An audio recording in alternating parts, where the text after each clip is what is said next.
the Holman Center, at that time we had a tartan floor, and you know, leaf toilet paper, which you probably haven't heard of before unless you're a little older, and they would throw that toilet paper, and it would take us 5 minutes to clean it off the floor before we could start the game.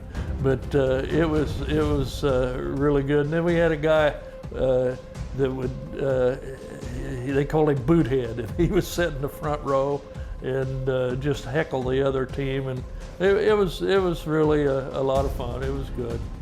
When Larry first started playing for us, you know, I was an assistant, and we were playing West Texas. We had 3,500 people there, and you know, everybody was all upset that we were 7-0 and couldn't get a crowd. And the next game we played, we had 8,000, and it never got smaller than that the whole time, all the way through the 78-79 season. And they were fantastic. The kids were fantastic. You know, they would camp out, and you know, it was unbelievable. They had a certain number of seats that they could get to. When they opened the doors, it was like a rat race to get to the best seats. But it was a fun year. It was great.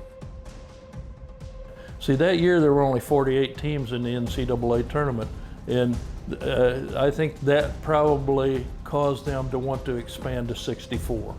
And if it didn't do anything else, that made a great mark on college basketball. Back into the ball game. He has 2 points, and out goes Brad Miley. Well, you know, I think the biggest thing, Bob Benke, who was our trainer, Doc Benke, he did all of the travel arrangements, and we always ate at a different, you know, a restaurant. We always ate as a team.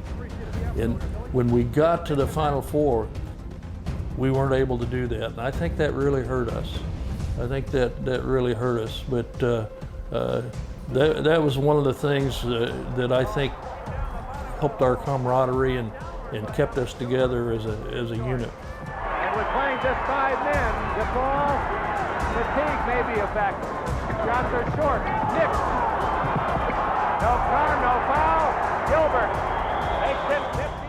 I had retired after Mercer University. I coached in Macon, Georgia, and my daughter started having children, and you know, I wanted to be close to see my grandkids grow up, and you know, I'd been coaching and missed a lot of my 2 children growing up, and so I moved to Roanoke, Virginia, and I was bored, so I got a teaching job. I was teaching high school history.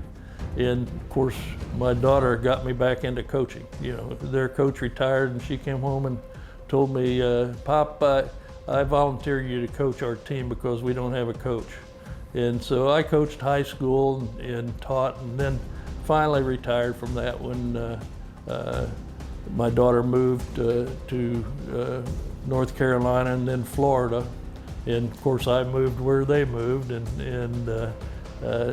then they got me back into coaching down here, down in Florida at the Villages Charter School, and just helping with the boys. But then they didn't have a girls coach, and my granddaughter was playing, and so I coached them for a couple years. But it's been a truly enjoyable time.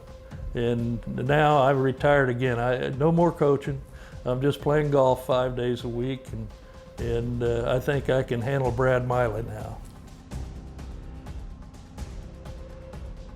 You know, to be good to be recognized, you know, I tell people being in a Hall of Fame in 89 cents, now it's $1, I'll buy you a cup of coffee at McDonald's.